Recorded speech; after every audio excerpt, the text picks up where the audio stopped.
Please tell me, who do you think is in this chamber? If you get it right, then you get a cookie. Do this now because I have new leaks, new spoilers for DBS Superhero that kind of give us some insight into who will be the final villain. Plus, I have the reasoning why a certain green someone more than likely will not be the villain.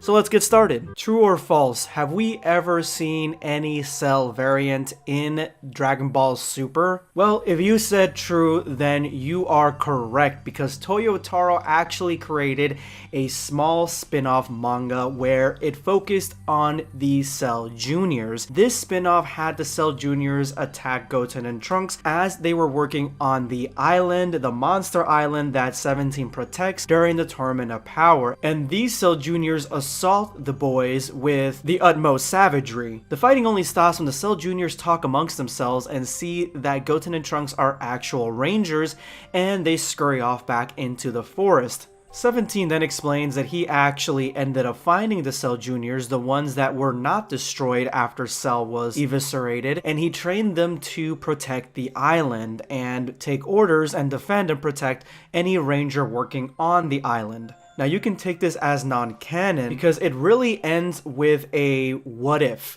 It ends with Cell could regenerate endlessly as long as the core cluster of cells in his head wasn't obliterated. Perhaps the Cell Juniors possessed a similar ability. If so, maybe those original 7 survive to this day. It's almost like a Toyotaro what if.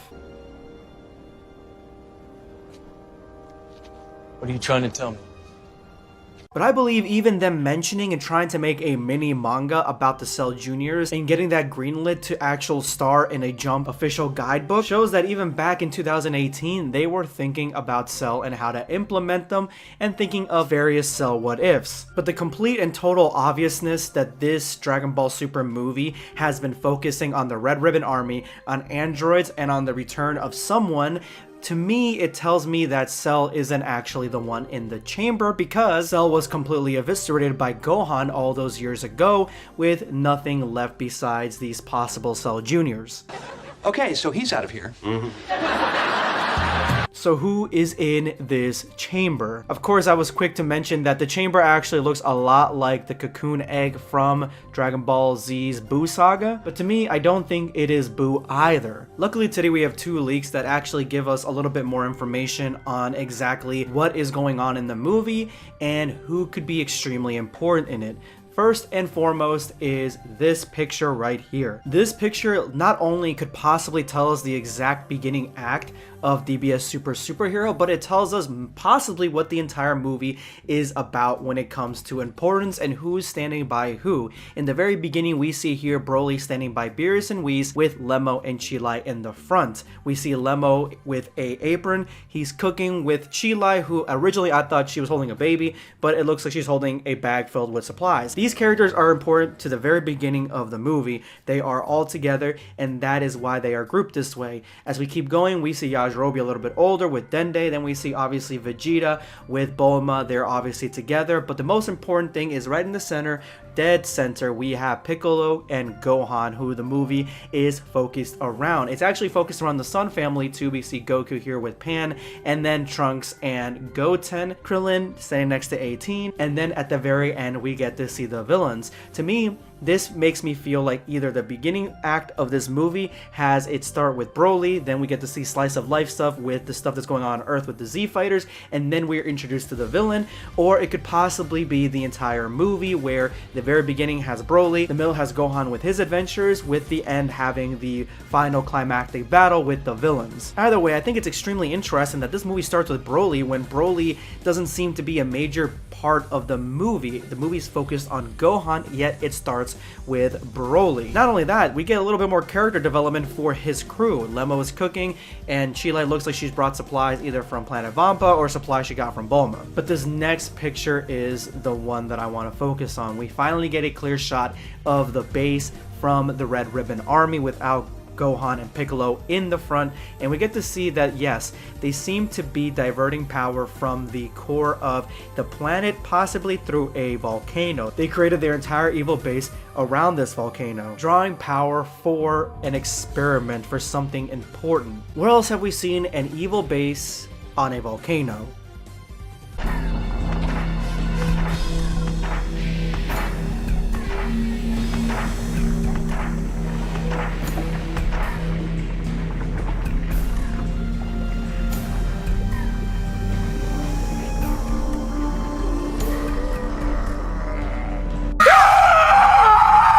You really couldn't connect the dots more than connecting this picture to this picture. They are extremely similar, and to me, that is who I believe is inside the chamber. When we look at the chamber at the end, we see the doctor freaking out. That is because, in my opinion, this chamber is overflowing with too much energy, too much power, and to me, the only reason that that would be the case is because he is using the exact same technology as Babidi did when trying to resurrect Majin Buu. When two opponents fight, they produce a large amount of power that drives directly toward the chamber to resurrect somebody. Why do they want Gohan so badly? I think because he is the main hero left on Earth, and they're using his energy in this fight to resurrect whatever's in this chamber. But the main reason I'm thinking that this is going to be a Bio Broly story is because the movie starts out with Broly, and Broly is seemingly just important on planet Beerus, and that's basically it. I believe in these movies, the Dragon Ball Super movies, they're going to be giving a lot of focus on Broly. The first one was all about Broly.